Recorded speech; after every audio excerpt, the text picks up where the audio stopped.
Hi everyone, I'm Gayle. Welcome to this practice. We're going to focus on hip mobility. So working on range of motion in our hips, working on strengthening the glutes, and working on some lunges and just some movements to try and give our hips a little workout, more or less.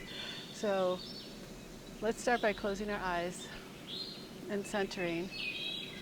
So you can just release any thoughts or worries or excitement that you have during, that you've had during the day. And just see if you can come to that peaceful, empty mind that's open and receptive to learning and exploring and experimenting. Feel the fullness of the breath inflate your whole body. Let your body sway a little bit back and forth.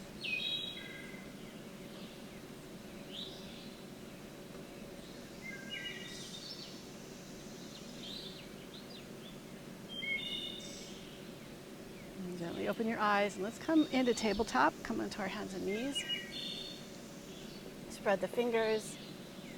And just start by swinging your hips, your ribs from side to side in a nice fluid motion.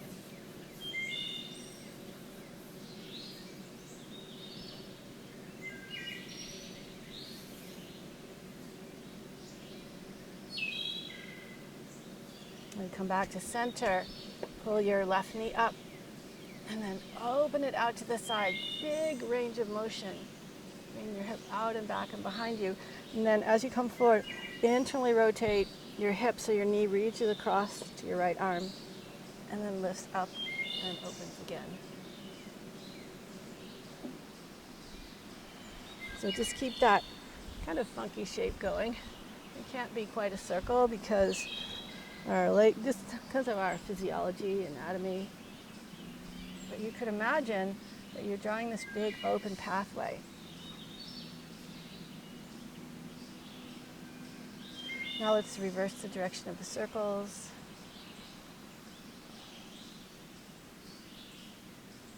You can even think that you're making a little wave shape on the front of your knee and the back of your knee.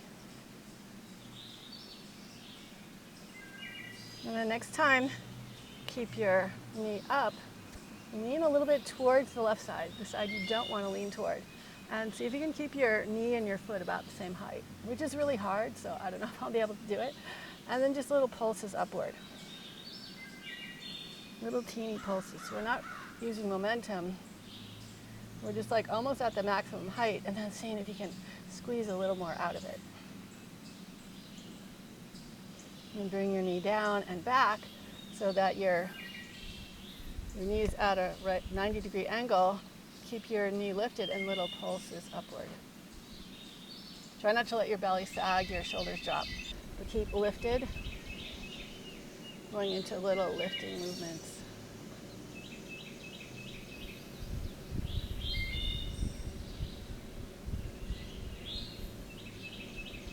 Good, now pivot on your right knee, stretch your left leg out and reach your right arm over your ear. So I had to pick up my right knee just to make it feel better. On a big, long stretch in the front of the hip flexors. And bring your hand back down. Lift your right leg up into down dog splits.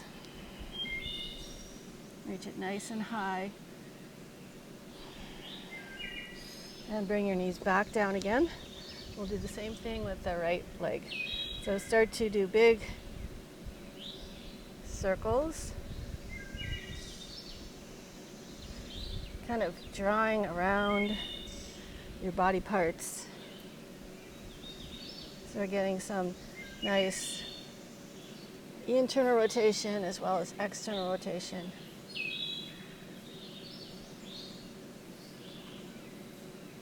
Try and keep, as you're reaching underneath you, try and keep the knee high instead of dragging it down.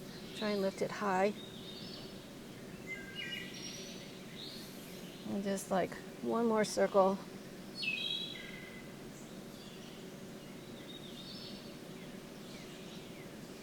We'll bring our knee out to the side. Again, try and keep your knee and your foot, your ankle about the same height, and little pulses. Little lifts. You can check out your knee, see if it's dropping at all. Try and keep it lifted. And then bring your leg down. Lift it up behind you. Don't sag, lift up, and kick up. If you're doing this the way it's meant to be done, you won't be able to lift up. There won't be much movement. The more you drop, the more movement there is, but we're not trying to do that now. We're trying to just keep little movements.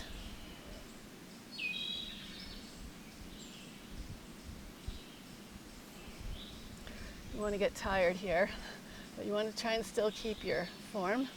Now, stretch your right knee back, pivot on your left knee. Reach your right foot away from your right fingers. Find a nice stretch. You could even lean back a little bit.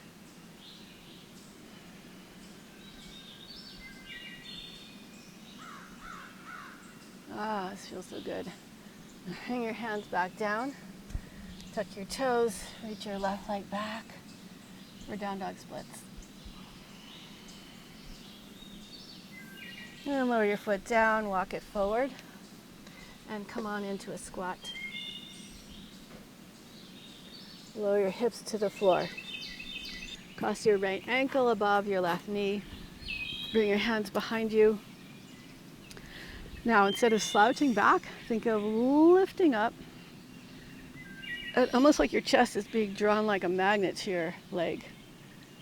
Really to both legs. Right? This whole leg complex, it's like your upper body wants to go there. And just do what feels natural to you. Like now, I just felt like moving my hips from side to side so the legs move. You can walk your hands in a little closer. Notice the more you sit up tall, the more of stretch you'll feel in your hip. But actually, it's very hard to get away from the idea that more is always better. We don't want to be lazy and always stay in the comfort zone, but we don't want to like push it too much out into the edge.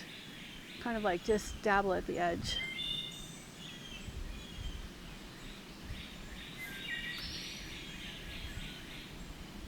Good. Then uncross your legs, bring your feet down, turn your fingers towards your hips, or if that's uncomfortable on your hands or your wrists, turn them out to the side or even behind you. Lift and spread all 10 toes of your feet so the arches lift, and then lower the toes down. Press into your hands, lift your hips up. Push into your hands, lift as high as you can, hug your knees towards each other, and then lower the hips down. Step your feet forward just a little bit. Activate your feet again, lift and spread the toes, lower them down. Open up the shoulders, grip the mat with your hands, hug your hands in towards each other, hug your feet in towards each other, hug your knees and your thighs in towards each other, and lift up. Really pushing out of your shoulders, and lower back down.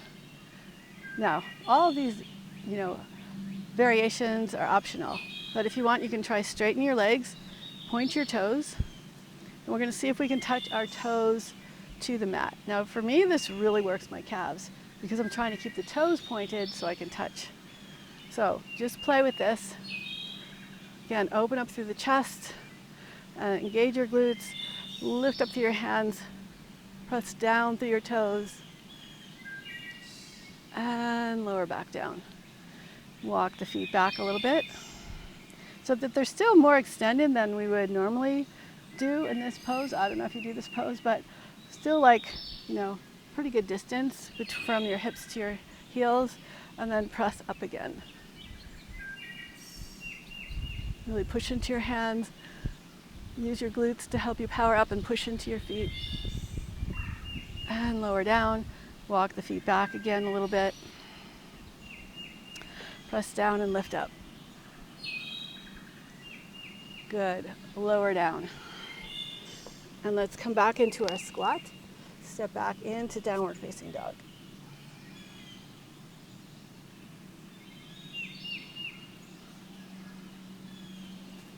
And just tuck your tailbone and round forward into plank. Lift your hips and glide back into down dog. One more time, round forward. Glide back. Walk your feet forward to your hands. Come into a squat. Lower onto your backs. And hug your knees into your chest.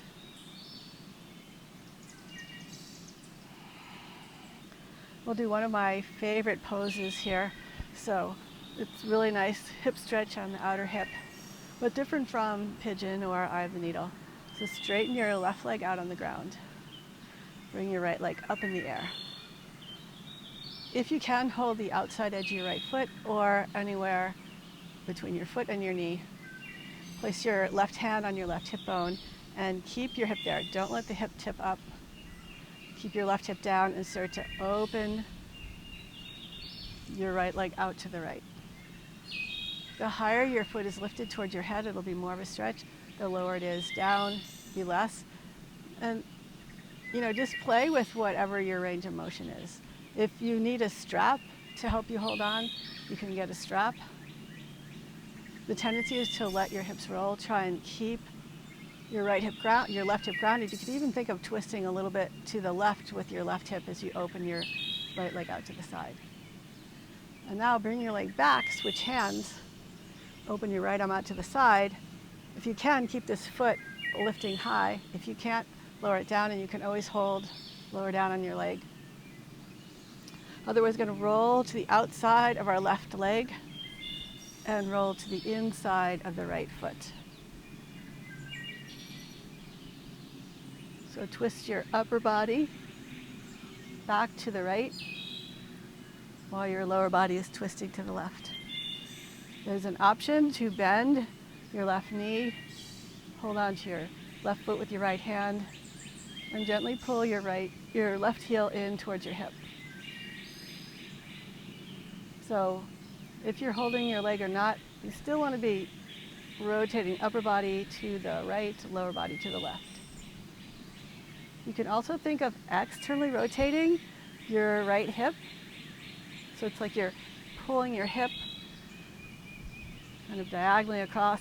Same kind of action as tucking your hip underneath you, like in Warrior II or any standing poses. So that'll open up the hip joint. And just see if you can relax here. Just for a couple of breaths.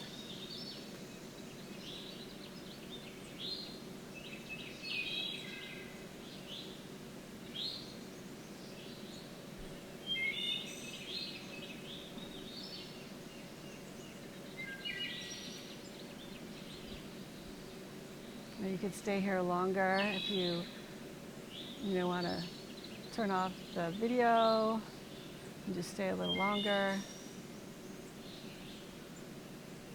The longer you stay, you might start noticing the sensations shifting to different places in your body.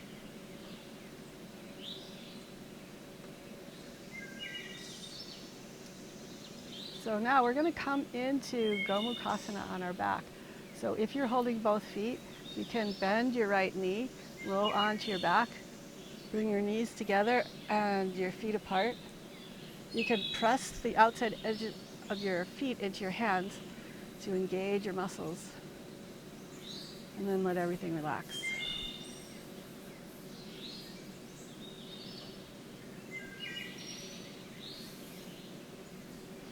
Now, this is a little tricky if you haven't done it before, but it's really pretty simple actually.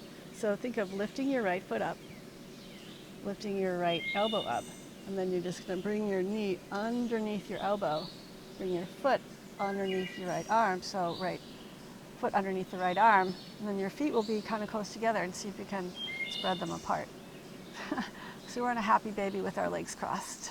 With the arms crossed. And then maybe you want to straighten out your legs. If you are used to doing plow pose, you might touch your toes behind you, but that's only if it feels good. And now we'll switch to the other side. So straighten your right leg on the ground. left leg up in the air. Take a hold of your left foot or someplace on your left leg. Pin down your right hip. Don't let it be pulled off the ground. See if you can keep your foot up kind of high and start to open your leg out to the side. So it's not about getting your foot to the floor, which very few people could do. Very few people have that much range of motion in their hips. It's really about feeling the stretching, the tension on your muscles.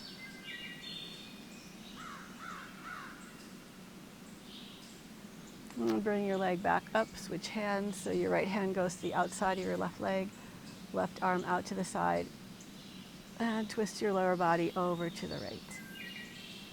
Try to keep that foot high if you can. Try and keep both shoulders down if you can. Just a couple breaths here.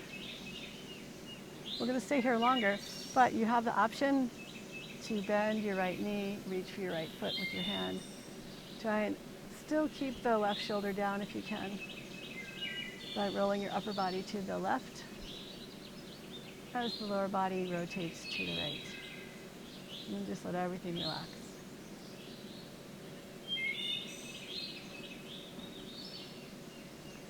So you could turn your head away from your left foot, so turn your head to the left. But if that's not comfortable, just your head could be neutral or even over to the right.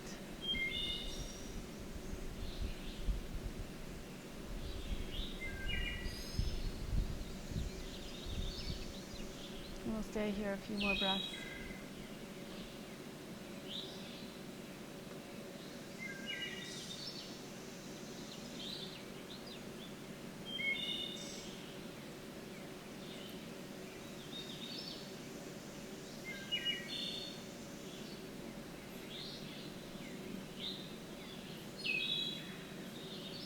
Maybe you're feeling very relaxed right now.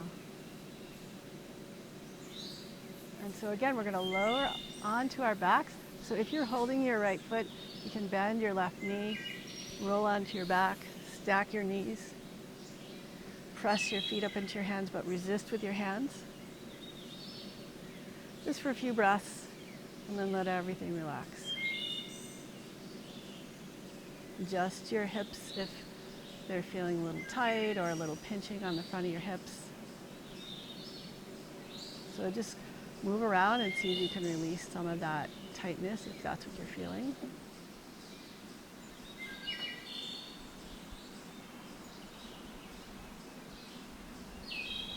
And then you could lift your left foot up, lift your left elbow up.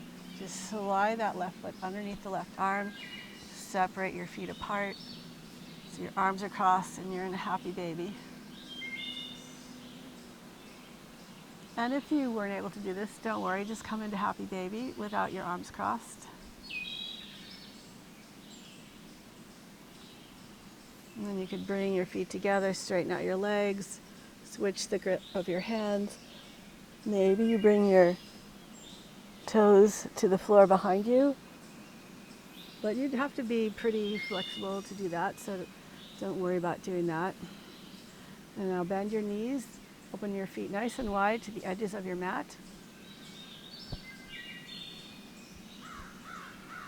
And we'll just stretch both knees over to the right. Maybe a little extra stretch through your left knee towards your right foot, and switch sides.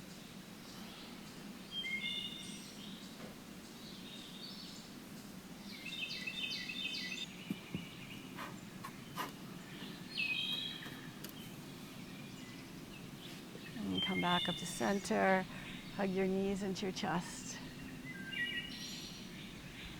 And let's rock up to seated. Now you're always welcome to stay for a little Savasana if you have time. Just close your eyes and feel your hips grounding into the earth. Like there's roots reaching into the earth from your hips, and that's allowing your spine to rise up even taller, even lighter. Feel your breath moving in and out through your nose throughout your whole body. So there's a rhythm of the breath that your body's just, going with that flow. Please bring your hands together in front of your heart. Namaste. Thank you for joining me today. I hope you enjoyed this practice. I hope you leave me a comment, share this with your friends, subscribe, hit the notification bell, and I hope to see you again soon.